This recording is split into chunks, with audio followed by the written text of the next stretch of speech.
길게 보면 내년쯤에 침체 온다는 뷰는 여전히 유효하신 거죠? 예, 그렇습니다. 내년에는 박스권 하단이 내년에는 조금 더 낮아질 가능성이 있다고 보고 있습니다. 네, 만약에 내년에 경기 침체가 합의된 내용이라면 그것도 더 우리가 이른바 주가의 선반영해서 올해 주가가 좀 더 망가질 가능성이 있는 거는 아닙니까? 그걸 기대하고 뭐 그걸까지 많이 반영했다는데. 반영했다고 봐야 그런데 되겠네요. 내년과 가지고 실제로 이제 경제 지표들이 정말 나빠지면은 그때 한 번 더 떨어질 수 있다고 보는데요.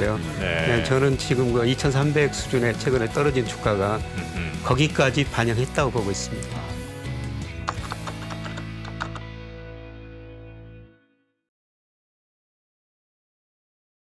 김영희 박사님 모셨습니다. 네, 오랜만에 오셨습니다. 어서 오십시오. 어서 오세요. 네, 안녕하십니까? 네. 네. 바쁘시죠? 예, 좀 그렇습니다.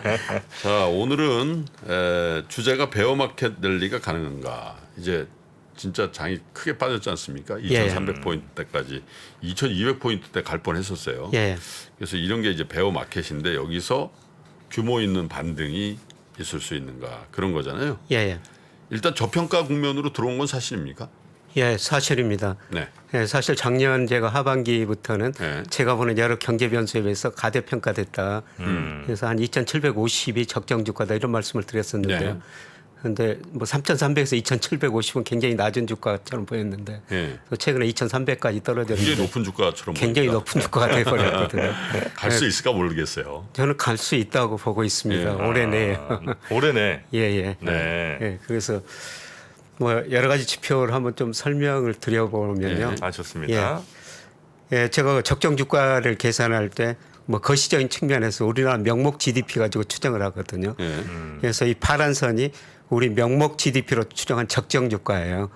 예, 그래서 장기적으로 주가는 이렇게 상승하죠. 이게 연말 지수를 기준으로 하는 겁니다.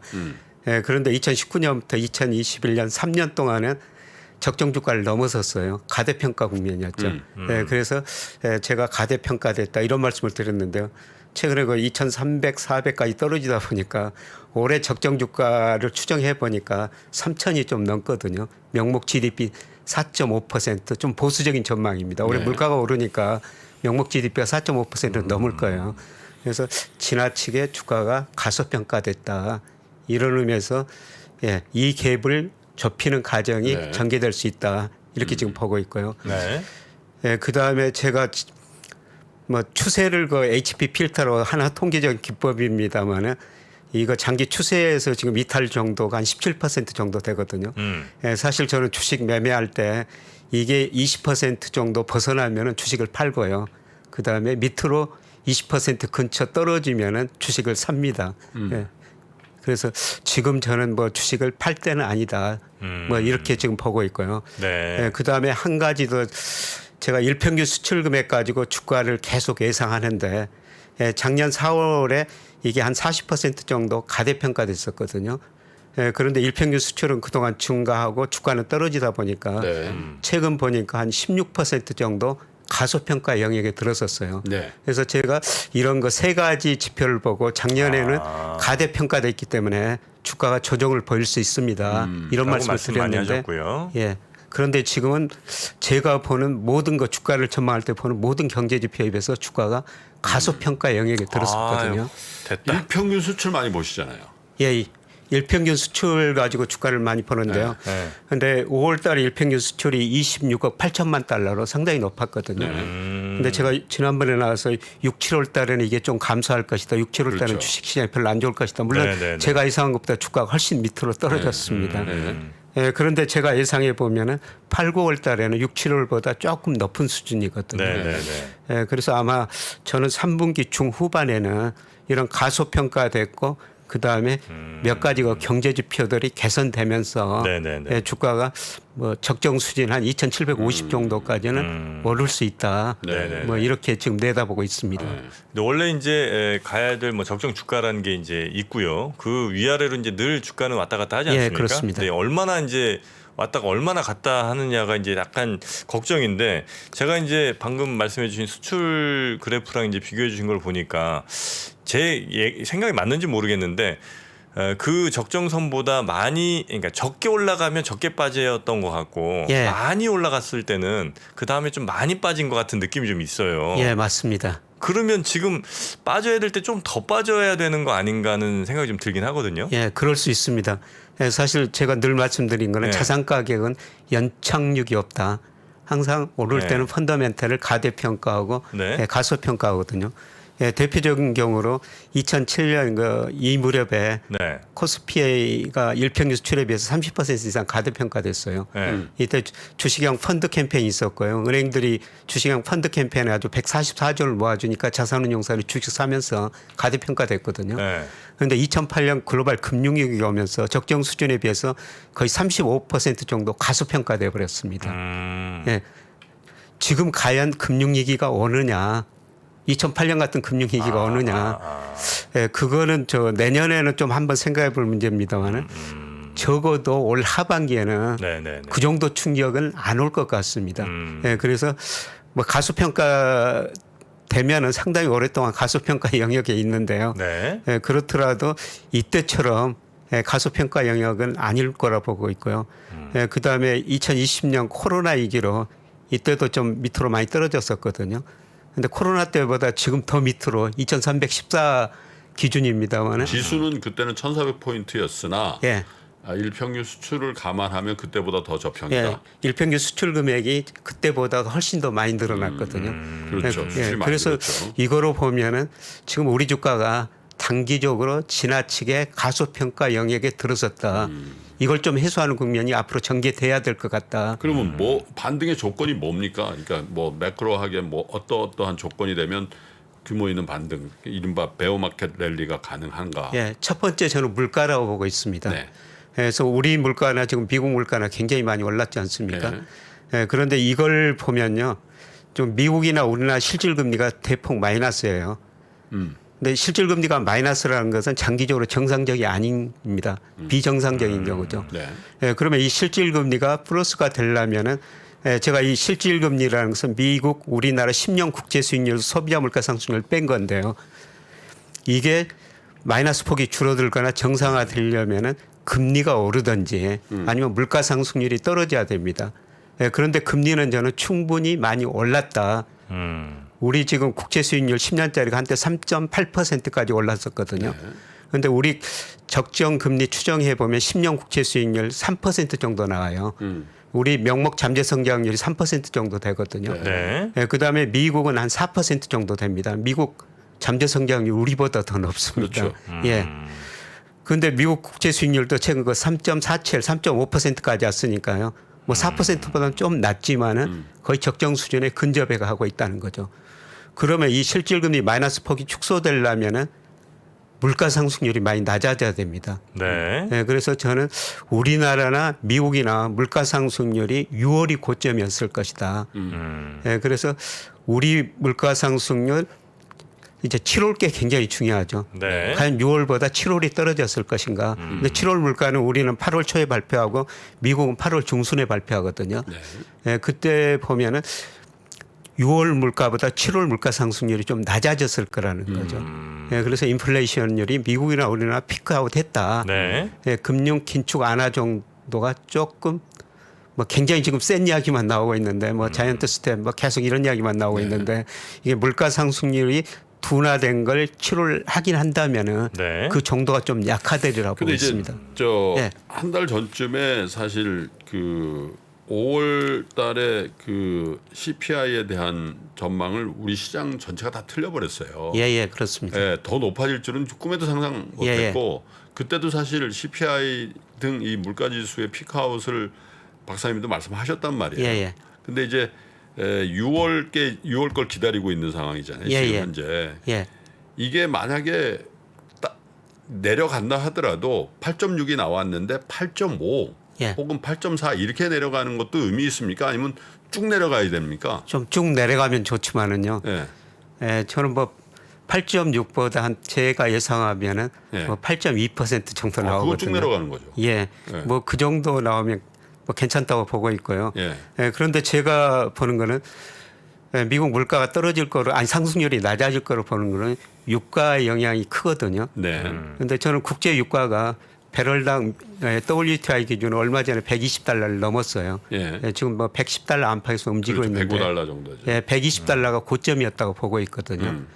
그런데 유가하고 미국 소비자 물가하고 상관계수를 구하면 0.7 정도 네. 유가가 1개월 선행합니다. 그러니까 6개월 지금 6월 물가 이제 6월 유가가 5월보다는 떨어졌다는 것이죠.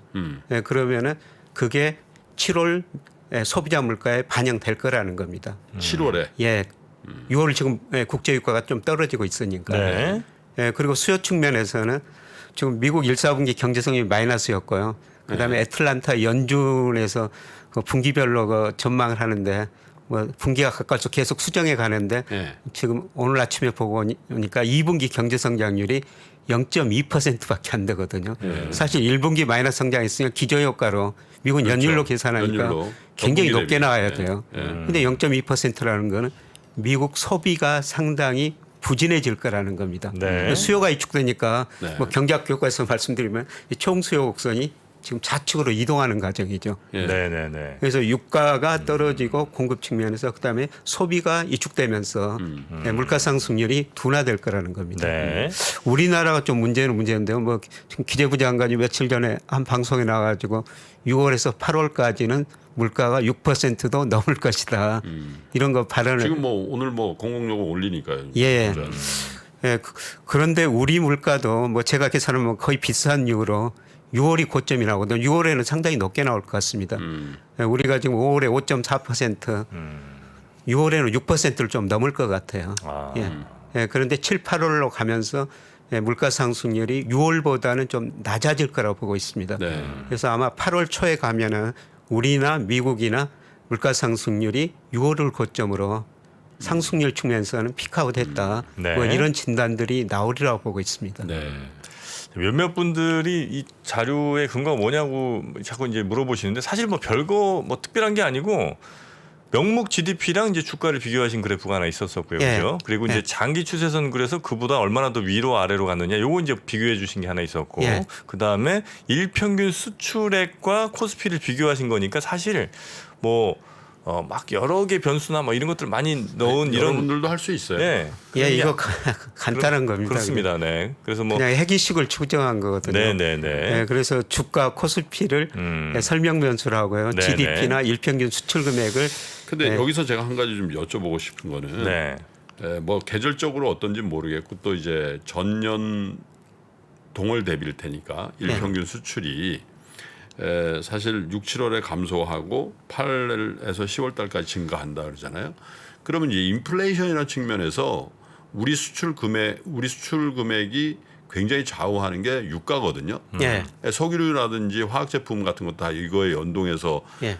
이른바 P가 올라가서 한 건데 예. 그러면 yani 국제 유가 떨어진다 이거예요. 예. 그럼 석유류 제품 가격도 떨어져서 수출될 거 아닙니까? 그거는 좀 시차가 있습니다. 네.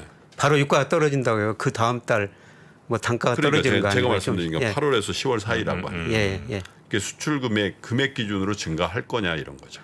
예, 제가 여기서 하는 건 증가율이 아니라 금액 기준, 코스피도 지수 자체니까요. 네. 예, 금액 기준으로 하고 있습니다. 예. 물론 이거는 뭐 가봐야지 알죠. 예, 그런데 제가 가지고 있는 모델에서 네. 나온 수치 가지고 말씀을 드리는 겁니다. 예. 그래서 이제 8월에서 10월 달에는 그 일평균 수출 금액이 추세적으로 반등하고 예. 금액 기준으로 예, 늘어난다. 금액 기준으로 6, 7월보다는 증가한다는 것이죠. 네. 아, 6, 7월보다는 그리고 주가가 이렇게 저평가 영역에 있으니까 네. 이 거리를 좀 좁히는 과정이 앞으로 전개될 거라는 거고요. 예, 그다음에 하나 더 말씀드리고 싶은 거는 네.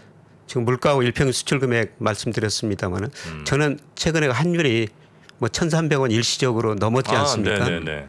예, 그런데 그거는 뭐 피크다. 우리 경제력에서 비정상적인 환율이라고 보고 있습니다. 그래서 우리 뭐 경상수지 작년에 880달러 흑자 났는데 올해는 뭐 절반 정도로 줄어들 겁니다. 근데 무역 수지는 적자인데요. 경상수지는 그래도 400억 달러 이상 흑자가 남으니까 계속 그 달러는 들어오는 거거든요. 그리고 우리나라 애완포에 그리고 제가 보는 거는 결국 우리나라 원화 가치는 달러 가치에 따라서 결정되거든요. 달러 가치가 오르니까 상대적으로 원화 가치는 떨어질 달러 수밖에 없죠. 인덱스에 연동한다는 예, 거죠. 그렇죠. 예, 그런데 달러 인덱스가 물론 그 선진국 통화에서 최근 105까지 갔다가 지금 103, 뭐 105 안팎에서 움직이고 있는데요. 예. 예, 저는 조만간 달러 가치가 떨어지리라 보고 있어요. 네. 아까 말씀드렸습니다마는 미국 물가 상승률이 뭐 8월, 9월 들어가서 낮아지면은 네. 미국 10년 국채 수익률이 저는 떨어질 가능성이 높다고 보고 있거든요. 네. 예, 3.47% 그게 아마 올해 거의 고점이 아니었을까. 10년 국채. 예. 이게 떨어지면은 미국이나 일본 국채 수익률 차이, 미국과 유럽 국채 수익률 차이 이게 좀 축소되게 되거든요. 네. 예, 그러면 그 달러 가치가 떨어질 수밖에 없다. 그래서 105가 저는 고점이라고 보고 있습니다. 인덱스. 예, 인덱스로 달러 지수가 선진국 통화에 대해서. 예, 그러면 달러 지수가 떨어지면은 상대적으로 원화 가치는 오를 수가 있다. 그 외국 매수에 들어올 수 예, 있다. 외국인 매수세가 들어올 수 있다. 그래서 온달러 환율하고 외국인 누적 순매수하고 뭐 인과관계 상관관계를 구해보면요. 환율이 원인이 되고 외국인 순매수가 결과가 됩니다. 네. 그래서 환율이 떨어질 것 같다면은 일부 외국인들이 우리 주식을 샀다는 것이죠. 예. 예, 저는 환율이 1,300원, 뭐 지금 1,290원 뭐 안팎 이렇게 유지하고 있습니다만은 올 뭐 연말 가면은 거의 1,200원 근처로 접근해 가리라 보고 있거든요. 예, 그렇게 되면은 일부 외국인들이 주식을 살 거라는 거죠. 네. 그 박사님 어떻습니까? 1,300원대 환율 근처는 사실 위기 상황에 나오는 환율대잖아요. 예, 사실은. 그렇습니다. 예, 코로나 위기 때도 안 나온 건데. 예. 그러면 이제 1,300원이라는 건 금융시장의 컨디션은 되게 불안정하게 만드는데 기업의 이익 단에는 어떻게 영향을 줍니까? 기업의 이익은 당연히 뭐 좋게 나오죠. 예. 우리 이거 삼성전자, 현대차 뭐 수출해 가지고 달러로 받자고 원화로 바꾸다 보니까 그 매출액도 원화 기준으로 근데 올라가고. 통상 그렇게 되면은 예. 그런 리포트들이나 이런 게 많이 나올 법 하거든요. 예. 근데 최근 들어서 한 번도 본 적이 없어요. 예. 환율 효과에 대한 기업 이익의 신장. 예. 이게 사실 IMF 때도 그렇고 금융위기 때도 그렇고 우리 경제를 이제 살린 주역이거든요. 네. 근데 이제 국제 원자재 가격이 같이 올라 버려 가지고 예. 수입 물가가 워낙 비싸지니까 그걸 상쇄하는 거 아니냐. 옛날하고 다르다. 예. 이렇게 보는 시각도 있어요. 예, 물론 맞습니다. 저도 뭐 기업 방문해 보면은 기업체들이 고민하는 게 특히 중소기업들이 고민하는 게 네. 지금 상품 가격은 일정한 수주에 받아놨는데 일정한 가격에 받아놨는데 네. 지금 원자재 가격이 오르고 특히 중소기업은 대기업들이 단가를 안 올려주니까 네. 뭐 고민 많다 이런 이야기를 많이 하더라고요. 네. 원자재 가격이 올라가지고 이익은 줄어든 거는 사실입니다. 예. 예, 그런데 그거는 뭐 주로 내수 기업에 해당되는 거고요. 네. 뭐 수출 기업 같은 경우는 물론 그 뭐 원자재 가격이 올라가지고 비용도 올랐습니다만은 예. 뭐 달러 기준을 원화로 바꾸다 보니까 원화 기준으로 보면 매출액, 영업이익 네. 뭐 저는 늘어났을 좋아진다. 거로 보고 있는데요.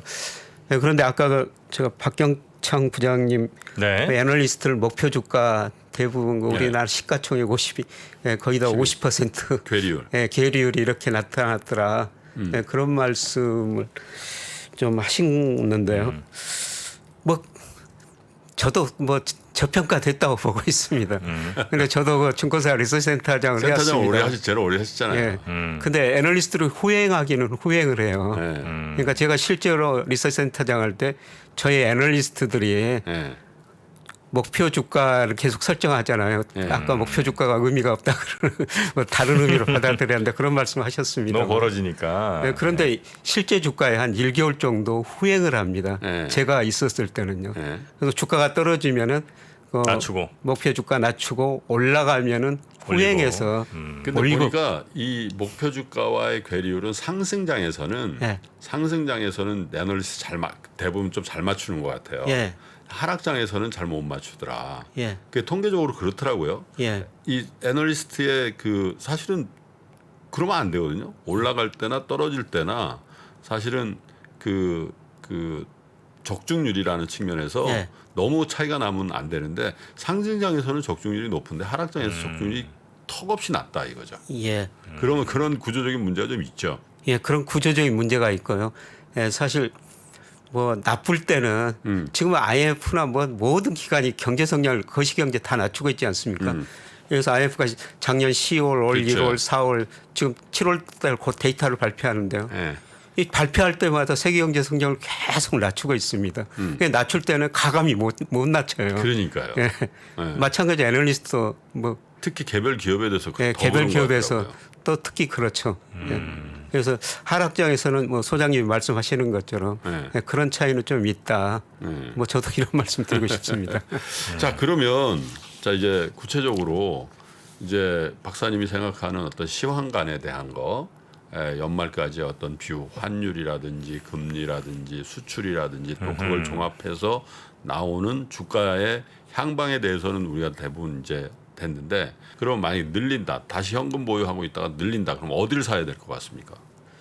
그래서 저는 외국인이 살이라고 보고 있거든요. 대형주네요. 예. 그래서 최근 우리가 주가하고 상관계수 보면은 예. 예, 개인, 기관, 뭐 외국인 이 세 경제 주체 순매수 금액하고 상관계수를 구해 보면은 예. 외국인하고 우리 주가 코스피의 상관계수가 0.9가 넘어요. 예. 외국인 사야 올라간다는 외국인 거죠. 사야 올라간다는 것이죠. 예. 그럼 외국인이 뭘 종목을 사는 것이냐? 예. 뭐 대표적으로 우리 1등주 아니겠습니까? 그런 삼성전자? 것들이 지금 아까 보시다시피 50% 계율이 있었는데 예. 그것들이 삼성전자? 예 그런 것들이 올라가라고 그래서 보십니다. 제가 여쭤보고 싶은 게 삼성전자 계속 팔았잖아요. 예, 계속 팔았는데 이제 이걸 셀코리아라고 볼 수도 있죠. 예, 근데 삼성전자의 하락이 시장을 주도해 버렸거든요. 예, 예. 그래서 이 안에는 반도체 시황, 삼성전자를 보는 시장과 관련 이제 지수와 관련되지 않은 독특한 뭐가 네거티브한 게 있을 거다라는 생각도 많이 해요. 예. 그래서 뭐 요새 애널리스트들 뭐 일부 투자자를 보면 삼성전자가 구조적으로 예. 경쟁력에 문제가 있지 그런 않는가 얘기들. 예, 이런 이야기도 저도 많이 듣거든요. 예. 뭐 제가 삼성전자 기업은 잘 분석할 수가 없습니다만 뭐 가전이나 휴대폰 같은 데서는 사실 경쟁력이 뭐 과거보다 좀 떨어진 거는 사실인 것 같습니다. 예, 그러나 아직도 반도체 분야에서는 뭐 10년은 잘 모르겠습니다. 네. 5년 정도는 거기서는 꾸준히 그 이익을 많이 낼 거라고 보고 있거든요. 네네. 차라리 그러면 그 시황관대로 하면 우리 개인 투자자들이 골치 아프게 뭐 종목을 픽할 필요 없이 그냥 지수를 사면 되나요? 지수 사면 됩니다. 그게 제일 편하겠네요. 예, 그냥 ETF 사시면 되죠. 네, 그러니까요. 예, 저는 뭐 코스피. 주가가 2,750 정도가 지금 현재 상태에서 여러 가지 보니까 적정 주가 적정한 정도 나오거든요. 상황이다. 뭐 그 정도까지는 오를 수 있다. 거기까지 지금 2,401포인트니까 2,700포인트면은 12%? 예, 13% 수익 나는 거잖아요. 예. 그래서 ETF 그냥 마음 편하게 네, 사시는 게 그냥 좋을 마음 것 같습니다. 편하게. 네. 예. 네. 그 지수가 2,750 정도가 이제 대략 뭐 적정한 수준이라고 본다면 거기까지 이제 가려는 힘들이 좀 있겠죠. 만약에 그 힘을 방해하려는 친구들이 있다면 뭐가 좀 제일 걱정되는 애들입니까? 제가 예상한 것처럼 이제 물가가 7월에도 꺾이지 않고 아 계속 예, 간다든지. 그다음에 꺾여도 일평균 수출 조금밖에 안 금액이 꺾이고. 예상보다 증가하지 않고요. 네. 또 제일 중요한 거는 사실 우리 주가가 올해 들어서 뭐 코스닥이 제일 많이 떨어졌고 코스피도 지난주까지 보니까 세계 제일 1, 많이 2등 했어요. 1, 1, 2등 했잖아요. 네네. 그거는 저는 북한 리스크라고 보고 있거든요. 북한 리스크. 예, 그리고 정치 리스크라고 보고 있어요. 북한 리스크가 뭐 크게 있을 게 있나요? 뭐 북핵 핵실험 같은 거? 북핵. 핵실험 같은 핵실험 거 계속 하자고 그럴 거고요. 아. 예, 그리고 지금 뭐 중국이나 러시아 측면에서는 지금 한국 외교 정책에 대해서 좀 계속 좀 지켜보고 있거든요. 네네. 이런 거 뭐 국가 리스크, 지정학적 리스크가 좀 있는 것 같습니다. 그래서 우리 주가가 뭐 다른 나라 주가보다 더 많이 떨어졌지 않느냐 이런 리스크는 계속 남아 있는 것 같습니다. 하긴 그 북한 리스크 말고는 약간 좀 저도 이해가 안 되는 게 뭐 반도체 보면 이제 얼마 전에 분석 보면 전 세계에서 보면 반도체 있는 나라들이 많이 빠졌다는 거예요. 대만이랑 우리나라가 뭐 사실 뭐 맞는 얘기긴 한데 반도체 있는 더 집중된 대만보다 우리나라가 더 빠졌거든요. 예. 그거 보면 우리나라만의 뭔가가 더 있는 것 같은데. 뭐 한 가지 더 말씀을 드린다면 네. 뭐 한국 경제를 세계 경제 풍향계 탄광 속의 카나리아다 이런 이야기가 나오는데 우리 GDP 중에서 수출이 차지하는 비중이 44%나 됩니다. 그러면 요새 내년에 그 세계 경제 침체된다. 네. 그러면 한국 경제가 제일 타격을 받으라는 아, 거죠. 세계 경기에 대한 가장 바로미터가 우리나라니까. 그래서 우리 경제 보면은 사실 그 지난 1분기 약간의 플러스 성장했지만 0.6% 전기비 성장했거든요. 네. 그 내용을 보면은 소비 투자가 감소했어요. 네. 근데 우리 경제가 0.6%로 성장한 거는 대부분 순수출 기여도가 플러스 있기 때문에 그만큼 성장한 거거든요. 예, 그런데 내년에 세계 경제 나쁘면은 한국 수출 줄어들 수밖에 없죠. 예. 그러면은 세계 경제가 나쁘면은 수출 중심의 한국 경제 혹은 대만 경제가 가장 타격을 받을 것이다. 네네. 네, 그런 것들이 지금 주식시장에 상당히 반영됐다고 보는데요. 뭐 그렇더라도 저는 지금 주가는 네. 여러 가지 너무- 경제 지표를 너무 보면 저평가다. 너무 가소평가됐다. 예. 예. 그러니까 북한 리스크도 사실 우리나라에서 보는 리스크 어떤 정도랑 느낌이랑 외국인들이 보는 건 좀 그 다른 것 같더라고요. 사실 우리는 상당히 이거 둔감해졌죠.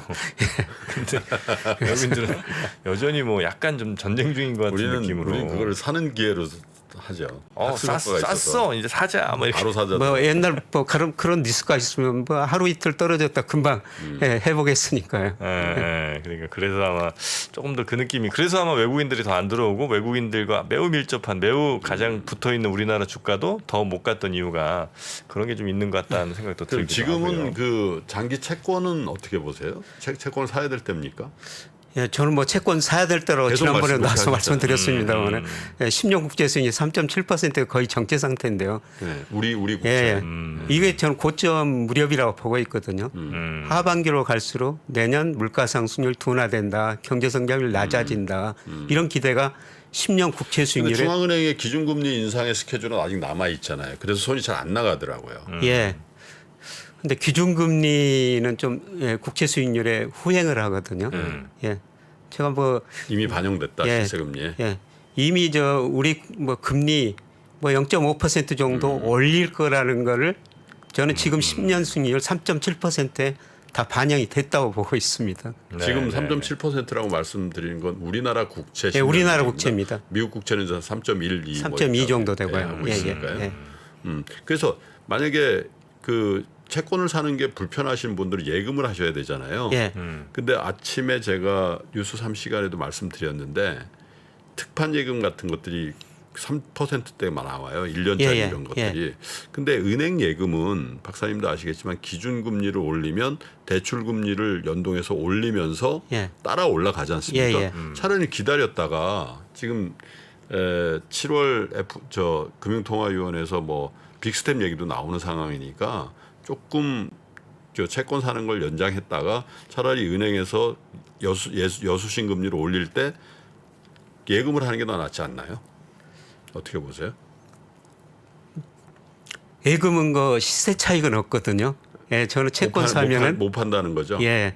뭐 예금 지금 3% 금리 하루라도 빨리 들어야 되죠. 예, 저는 올해가 금리 고점이라고 생각하고 내년에는 금리 많이 떨어질 거라고 보고 있거든요. 은행에서 3% 금리 준다면은 지금 뭐 가입해야 된다. 무조건 가입해야 된다고 생각하고 가입해야 있습니다. 된다. 예, 그런데 네. 그것보다는 채권을 사냈을 때 내년에 채권 수익률 떨어지고 채권에서는 시세 차익도 누릴 수가 있다고 네. 보고 있기 때문에 예. 예, 저는 10년짜리 국채를 긴 걸 사라. 예, 긴 걸 사시는 게 좋을 것 같고요. 네. 요새 뭐 증권회사에서 지금 소장님 말씀처럼 한 8, 9월쯤에 사라고 예, 그렇게 권유를 하더라고요. 네, 네. 근데 이제 그렇게 권유할 때는 미리 사라는 얘기시죠? 근데 저는 시기는 모른다. 근데 내년에 떨어진다. 그래서 지금부터 사시는 게 좋다. 네. 이런 말씀을 드리고 있습니다. 길게 보면 내년쯤에 침체 온다는 뷰는 여전히 유효하신 거죠? 예, 그렇습니다. 내년에는 예. 그럼 그때 되면 당연히 주가도 좀 망가지고 아닌가요? 예, 계속 박스권인데요. 예. 박스권 하다니 내년에는 조금 더 낮아질 가능성이 있다고 보고 있습니다. 네, 예. 네, 네. 그러니까 지금 이제 2,750 정도가 적정 주가라고 보시는 건 이제 올 연말 뭐 올해 하반기? 한해서요. 예, 올해 한해서 이제 말씀하시는 거고 내년의 침체는 아마 뭐 피하기 어려울 것이다는 그 뷰는 여전히 예, 유효하신 그렇습니다. 거고. 나스닥이나 다우 S&P는 어떻게 보세요? 한국 코스피와 코스닥에 비해서 투자 매력도가 좀 떨어진다는 시각을 갖고 계셨는데 예, 그렇습니다. 여전하신가요? 예. 예, 미국 주식시장 거품은 이제서야 붕괴되는 것 같습니다. 예, 미국 주식시장의 그 시가총액이 GDP 대비해서 작년 4분기 334%였는데요. 네. 네. 올 1분기 보니까 310%로 많이 줄어들었더라고요. 예, 그런데 과거 평균이 지난 20년 평균이 186%였어요. 예, 물론 현재 제가 S&P 500 적정 수준 추정하면은 제가 미국 산업생산 소매 판매 고용 M2 이런 거 가지고 하면 3,850 정도 나오거든요. 최근에 3,600대까지 떨어졌으니까. 이것도 저평가 국면이네요. 예, 저평가 국면에 들어섰기는 들어섰는데 네. 예, S&P 500이 예, 예. 네. 그럼에도 불구하고 예, 저는 미국이 내년에 그 산업 생산 소매 판매 이런 것들이 수준 자체가 마이너스라고 보고 있거든요. 예, 그렇기 때문에 뭐 시간이 갈수록 그 적정 주가 수준은 좀씩 낮아지리라 보고 있습니다. 그러니까 네. 미국은 그 베어마켓 랠리마저도 그렇게 세게 나오지 않을 거다. 나오기는 나오는데요. 그때 우리나라보다는 예. 네, 덜할 거라고 보고 있습니다. 네. 예. 혹시 요거 하나만 제 끝으로 더 여쭙고 싶은데 만약에 내년에 경기 침체가 거의 대부분의 경기 전문가들의 거의 뭐 합의된 내용이라면 그것도 더 우리가 이른바 주가의 선반영해서 올해 주가가 좀 더 망가질 가능성이 있는 거는 아닙니까? 그렇진 않나요? 예, 그걸 기대하고 최근에 이게 예. 이게 지금 이제 침체를 반영한 건가요? 지금 주가가? 예, 지금 네, 네. 2,300 주가가 뭐 그걸까지 많이 반영했다는데. 반영했다고 봐야 그런데 되는군요. 내년과 가지고 실제로 이제 경제 지표들이 정말 나빠지면은 예, 그때 한 번 더 떨어질 수 있다고 보는데요. 네. 예, 저는 지금 그 2,300 수준에 최근에 떨어진 주가가 거기까지 반영했다고 보고 있습니다. 그러니까 요약을 하자면 김영익 박사님의 뷰를 자산군으로 이제 요약을 해볼게요. 달러 매도입니다 일단. 예, 달러 매도. 달러 매도 원화 매수. 그죠? 네. 그 얘기는 미국 자산 사지 말라는 거예요. 예. 미국 국채나 미국 주식 사지 말라는 얘기입니다. 예, 예. 왜냐하면 달러로 캐리하는 거니까. 예, 예. 그죠? 그 다음에 이제 채권 매수입니다. 예, 예. 채권 매수는 원화 채권을 매수하는 게 좋겠다. 그렇습니다. 그것도 긴 채권을 사는 게 예, 예. 좋겠다. 예, 이렇게 말씀하신 거고요. 그 다음에 주식은 2,700%까지는 적정 주가 이 추세가 하락 추세인 건 사실인데 예. 이른바 베어마켓 랠리가 되는데 그것도 한국의 대표 주식들 위주로 외국인이 이런 정도 환율이라면 들어올 가능성이 많으니까 예. 대형 우량주 즉 삼성전자라든지 뭐 이런 것들 위주로 주식을 좀 채우시든가 종목에 대한 뷰가 자신이 없으면 지수를 사라. 그렇습니다. 그렇죠? 예, 예, 맞습니다. 코스피 예, 예. 이런 거 사라. 코스닥도 괜찮고요. 예, 네. 그렇습니다. 이런 거 사라 이렇게 정리가 됩니다. 한 가지 이제 우리 저 구독자 이 시청자 여러분들이 의문을 갖는 거는 채권의 강세와 주식의 강세가 동행할 수 있을까? 이제 그런 질문을 좀 하시거든요. 보통 채권이랑 주식은 따로 이제 반대로 따로 가는 게- 간다기보다는 이제 자산 배분을 해야 되는 입장에서 예. 지금 이런 금융시장의 컨디션에 두 가지 가격이 다 강한 예. 상황이 나올 수 있냐 이런 질문도 있습니다. 예, 뭐 이론적으로 금리와 주가는 역상관이고요. 예. 예. 근데 베어마켓 예, 랠리니까. 예. 베어마켓 랠리다 이런 말씀을 드리고 싶고요. 예. 근데 내년에는 제가 주가가 한 단계 더 떨어질 수 더 있다. 떨어진다. 그러니까 내년까지 보고는 채권을 지금 많이 가지고 계시다가 내년 가가지고 채권 비중 줄이고 주가가 뭐 주식을 사라. 예, 많이 떨어지면 그때 주식 비중을 많이 늘리는 시점인데요. 아, 그래서 예금보다는 유동성이 있는 채권이 예, 나은 거죠. 예. 그래서 뭐 저는 선행지수 순환변동치 하나만 보시면 되는데요. 이 선행지수 순환변동치가 언제 반등하는지 네. 그걸 기다리시면서 예, 그때까지는 채권 비중 늘리고 주식 비중 축소했다가 선행지수 순환변동치가 반등할 시점에 네. 이때 가감히 주식 네. 비중을 늘려야 된다는 네. 거죠. 그게 아마 내년 어느 시점이라고 보는데요. 그래서 계속 그걸 제가 추적 뭐 전망해 가고 네. 있습니다. 그러니까 지금 저 아침에 제가 말씀드린 건 예금이 좋다고 말씀드렸는데 제가 살짝 좀 취소 내지는 좀 양보를 해야 될 게 만약에 여러분들이 역동적인 자산 운용을 하시려면 네. 예금보다는 채권을 하십시오. 채권에 대한 접근성이 떨어지시는 분들은 ETF를 하시면 됩니다. 예, 예, 맞습니다. 지금 KB 자산운용에서 하는 리버스 ETF 저 채권의 가격에 반대로 가는 거 있잖아요. 그런 것들도 있었거든요. 예. 그런 게 수익률이 40% 났어요. 예. 리버스? 그러니까 그런 게 채권 있어요? 수익률이 오르면 인버스. 채권 수익률이 오르면 돈 먹는 게 있거든. 예, 있습니다. 근데 가격이 떨어지면 이제 하는 거 아니에요. 예. 그 40% 났대 수익이. 그렇죠. 근데 이제 수익이 40% 났다는 건 거꾸로 거꾸로. 빠질 수 있다는 예, 얘기잖아요. 맞습니다. 그러니까 채권 리버스 하라는 게 아니라 네. 채권의 정방향 그러니까 수익률이 떨어지는 곳에 배팅해서 네. 수익을 내고 있으시다가 주식이 또 떨어지면 그걸 바꿔서 주식을 사라. 맞습니다. 예, 예. 알겠습니다. 정확히 요약해 주셨습니다. 자, 우리 김영익 교수님과 함께 해봤고요. 많은 분들이 또 우리 김영익 교수님 기다리셨으니까요. 이렇게 한번 저희가 모셔봤습니다. 역시 여러분이 또 모시고 싶은 분들 있으시면 저희한테 네. 늘 말씀해 주십시오. 저희가 가능한 언제든지. 네, 모시도록 하겠습니다. 자, 오늘 함께해 주신 우리 김영익 교수님 오늘도 대단히 감사하고요. 또 뵙도록 하겠습니다. 고맙습니다. 감사합니다. 고맙습니다.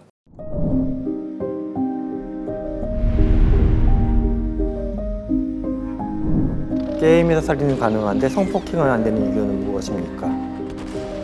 AI에 의해 활동하는 가상인간은 법인격을 가질 수 있을까? 내 아바타에 AI를 입힌다면 나 대신 무엇을 시키고 싶으신가요?